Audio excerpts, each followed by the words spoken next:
Once upon a time, I had a business.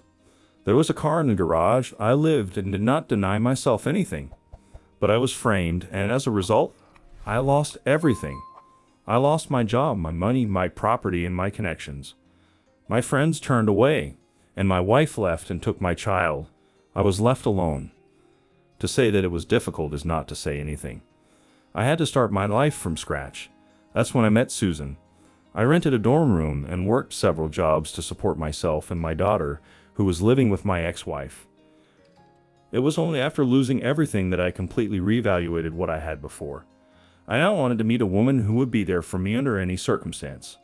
I wanted to start a family and take my daughter, because her mother was so focused on finding a new sponsor that she had forgotten all about the child.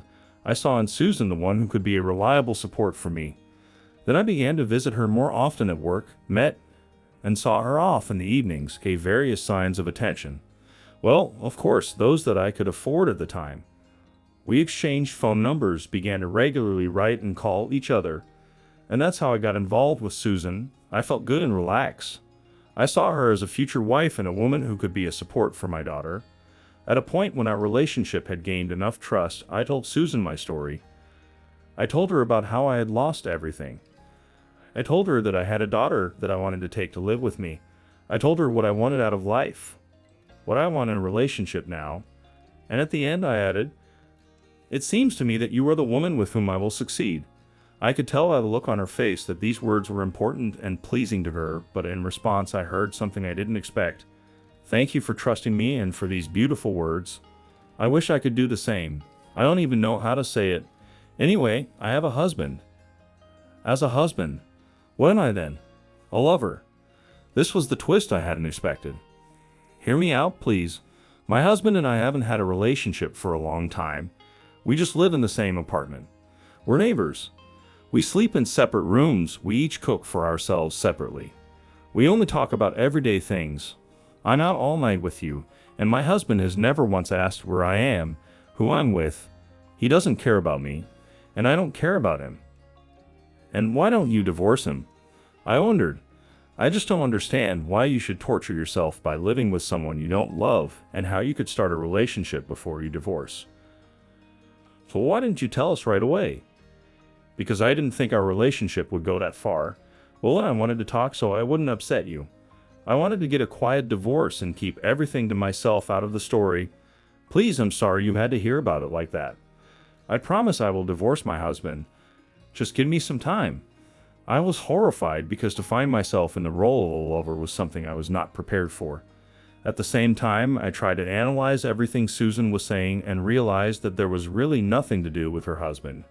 After all, we spend so much time together with her, and there was no call or text from him, no shared pictures in the phone. I didn't know what the right thing to do was. I wanted to trust Susan and gave her time to sort things out with her husband. As time went on, our relationship grew, and we spent more and more time together. Susan started asking me more and more about money, asking for boots and a noon-down jacket.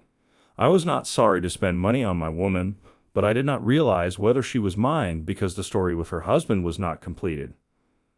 And then, we lived in a small town, and I was annoyed that we have to encrypt, that I cannot introduce my chosen one with friends, cannot quietly go with her in a public place.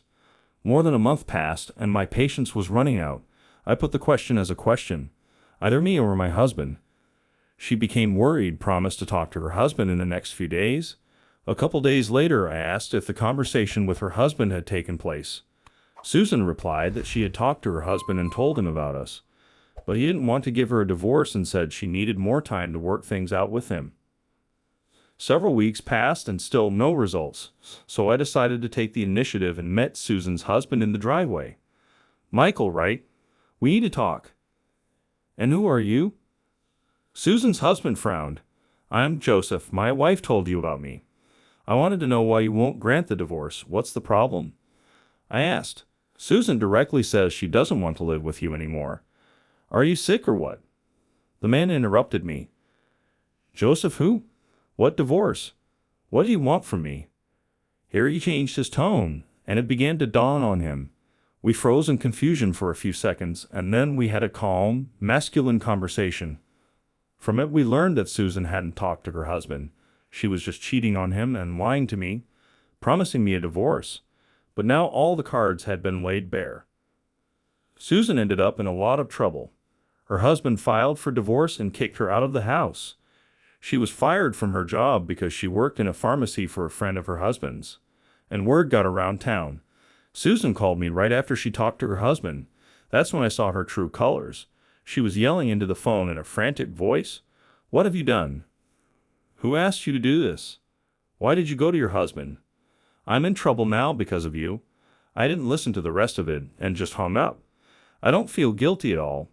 Before, I would never have thought that women could do something like that. And in this situation, my conscience was clear.